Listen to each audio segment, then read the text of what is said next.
Hi, everyone. Welcome to the Harmony Foundation podcast series. And I'm pleased today to be joined with Kathy Hawkins, Kathy Hawkins Counseling out of Denver, Colorado. Nice to meet you, Kathy. Nice to be here. Thank you for having me. We're really happy that you took the time to come up and visit us here at Harmony. And we want to learn more about your counseling practice and the work that you do with clients who might be struggling with issues around behavioral health.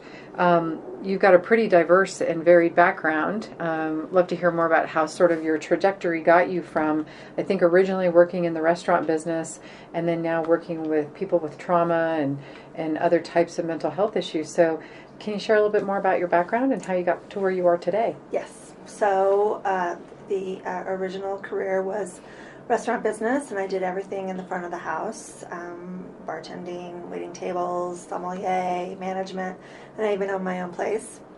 And one of the big things that I really enjoyed about the restaurant business was people contact, connecting with people and helping people, being of service. It was just in a different way. And I did that for a really long time. And I wanted something more. And so through some twists and turns, I ended up getting my master's at the Institute of Transpersonal Psychology and got into counseling. And when I was in the restaurant business, there was a lot of addiction issues, a lot of substance use issues.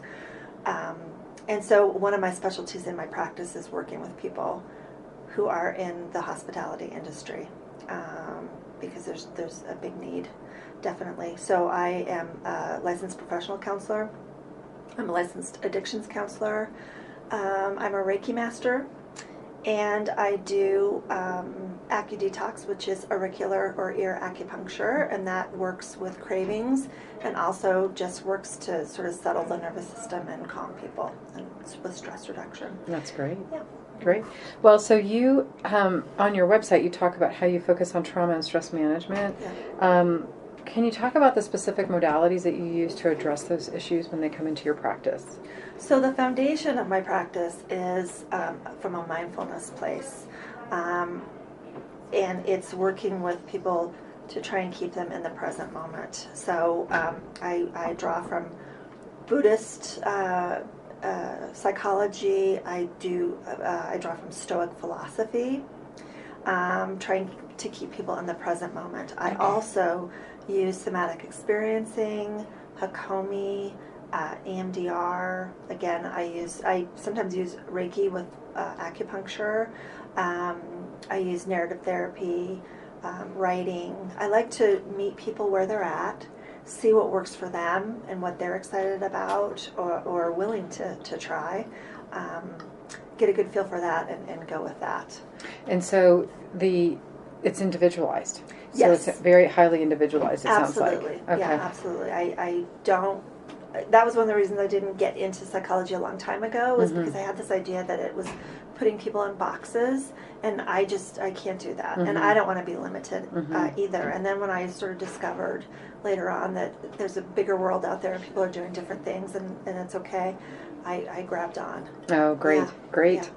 Yeah. And then we like to get to know the person behind the practice. So if I were to ask you, what is the book or books that you've most given as a gift to others, what would that be?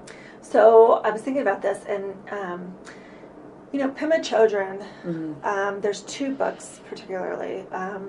One is Beautifully Living with Uncertainty, and then the other one is When Things Fall Apart. And those are things, people don't like to live in uncertainty, and this is a great way to deal with it, or a great perspective, I guess. And then also When Things Fall Apart. So that's this Buddhist component.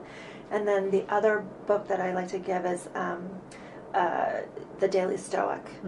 And so it's 365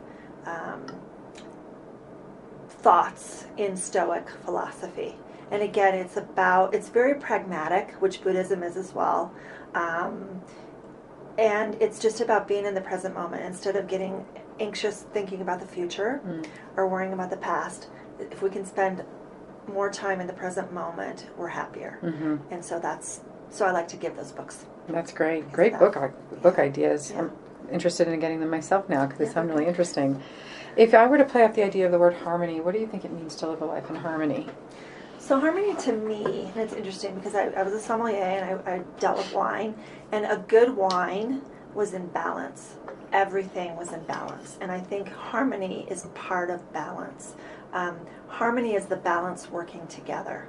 So getting people balanced in their lives, in all areas, is going to make up for a harmonious life. That's the way I look at it. That's a great answer. Thank you for that. And if someone were listening today and they wanted to access services at your practice, how could they get in touch with you? So my website is www.kathyhawkinscounseling.com, and my phone number is 720-608-0174. Wonderful. Thanks, Kathy, for taking the time to visit with us today. Absolutely, my pleasure. Thank you.